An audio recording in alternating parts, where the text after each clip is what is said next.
Mana kita lihat jamaah ini bukan sholawatan, berdoa Nabi, semua pada angkat handphone. Ya. Ini fenomena yang menyedihkan. Ada orang kecelakaan yang digunakan handphone. Ya. Kegiatan sunnah yang kita dapat belajarnya. Bukan sibuk bersolawat buat Nabi bersolawat. Mungkin mereka juga bersolawat. Allahu Akbar. Sunnah, ya, kegiatan sunnah. Kapan belajarnya?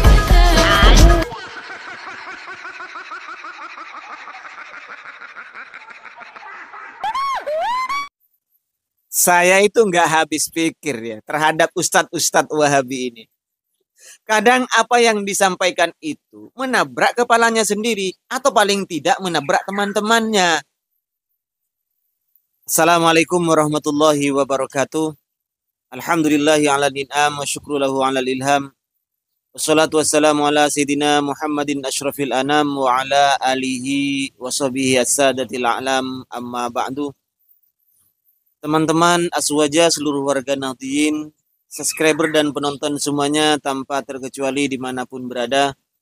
Semoga Allah subhanahu wa ta'ala senantiasa memberikan rahmatnya, taufiknya, hidayahnya, maghfirahnya, memberikan kelancaran rezeki dan kesehatan kepada kita semua. Amin. Allahumma amin. Teman-teman, kali ini saya akan mereaksi salah satu video yang diupload oleh Pak Khalid, Pak Syafiq Rizal Basalama, ya, bukan Pak Khalid. Di mana Pak Syafiq ini memprotes, prihatin terhadap orang-orang yang ziarah terhadap makam Rasulullah Shallallahu Alaihi Wasallam dan di Raudah dengan mengangkat handphonenya secara beramai-ramai. Pak Syafiq Rizal Basalama sangat memprihatinkan, kata beliau, orang-orang waktu itu. Seharusnya di Raudah, seharusnya di sekitar makam Rasulullah, bukannya membaca sholawat tapi malah mengangkat telepon.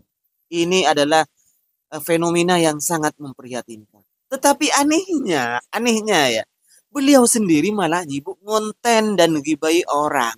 Bukannya beliau membaca sholawat, tapi malah sibuk ngonten dan ngibai orang. Dan video di akhir itu, beliau juga bukannya membaca sholawat, tapi malah ngonten, menerangkan ini kuburan Rasulullah, ini kuburan Abu Bakar, ini kuburan Sayyidina Umar, ini kepala beliau Rasulullah Sallallahu Alaihi Wasallam. Tapi kalau dilihat sih, beliau memang tidak pegang handphone. Tetapi orang lain yang disuruh pegang handphone untuk nyuting beliau. Nah, mungkin kalau seperti ini sunnah. Jadi kalau ke makam Rasulullah, tidak boleh kita pegang HP sendiri, tidak boleh kita pegang handphone sendiri, tapi orang lain yang kita suruh untuk ngambil gambar kita atau ngambil video kita. Boleh mungkin kalau seperti itu. Ketika mengomentari, mengeritik kebiasaan jamaah Indonesia atau jamaah umroh, pokoknya bukan jamaah Indonesia ya, semua jamaah di belahan dunia ini yang ziarah ke makam Rasulullah, ziarah ke Raudah di situ, datang ke Raudah, tapi yang diangkat apa? Handphone, bukannya membaca sholawat. Tapi dirinya malah sibuk ngonten dan ngibai orang juga. Aneh ya memang orang-orang Wahabi ini. Aneh, sungguh aneh. Tapi nyata loh. Kadang yang disampaikan oleh ustadz-ustadz Wahabi itu kena kepalanya sendiri. Atau kena kepala temannya sendiri. Sebagaimana ini. Alangkah baiknya Pak Syafiq Rizal Basalama kalau kita itu husnudzon. Husnudzon terhadap apa yang dilakukan oleh orang lain di sekitar Raudah dan makam Rasulullah Sallallahu Alaihi Wasallam itu. Orang Islam tidak mungkin tiap hari, tidak mungkin tiap bulan ke sana, tiap tahun ke sana. Syukur-syukur seumur hidup sekali Pak Syafiq. Kadang ada yang ditakdirkan oleh Allah Subhanahu Wa Taala yang tidak bisa ziarah ke sana, yang tidak sempat ziarah ke sana, keburu meninggal dunia. Tidak pernah ditakdirkan oleh Allah Subhanahu Wa Taala. Jadi senyampang nyampe di sana, ya kita mengabadikanlah momen yang mungkin satu-satunya atau sekali seumur hidup itu Pak Syafiq Rizal Basalama. Ya husnudzon seperti itu.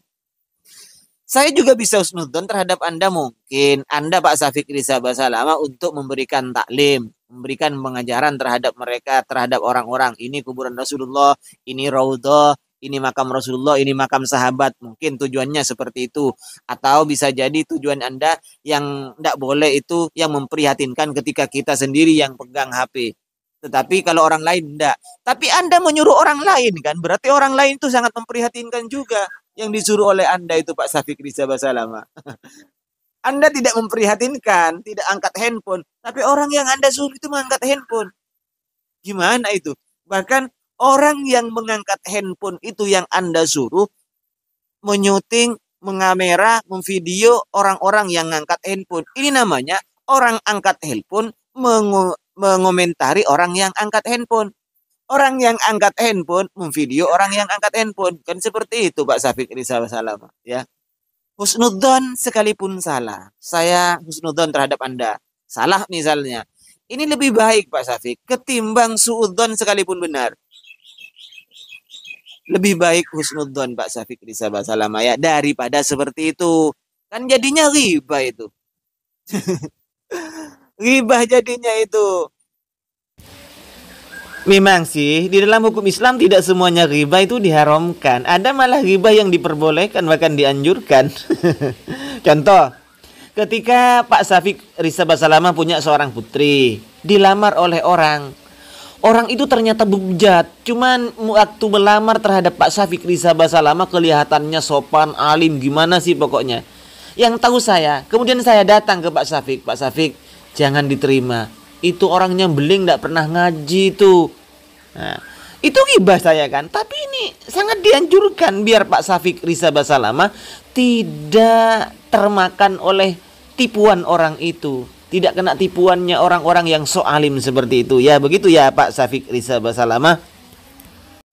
Sebagaimana orang-orang aswaja menyebutkan, menampakkan kebohongan-kebohongan pengkhianatan ilmiah yang dilakukan oleh ustadz-ustadz Salafi Wahabi. Itu bukan ghibah yang dilarang.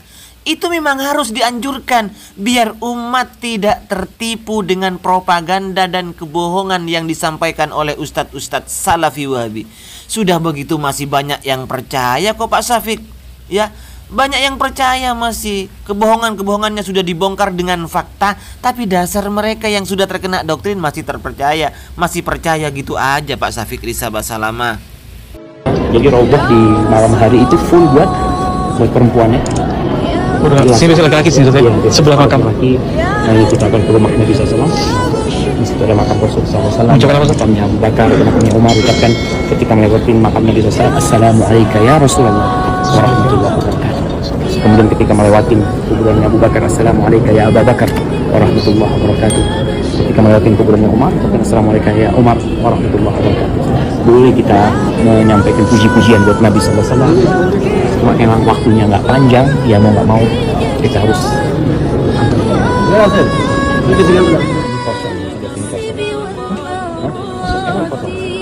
ada. Jadi sebenarnya ini bagian raudhah. Ini makam Rasulullah benar.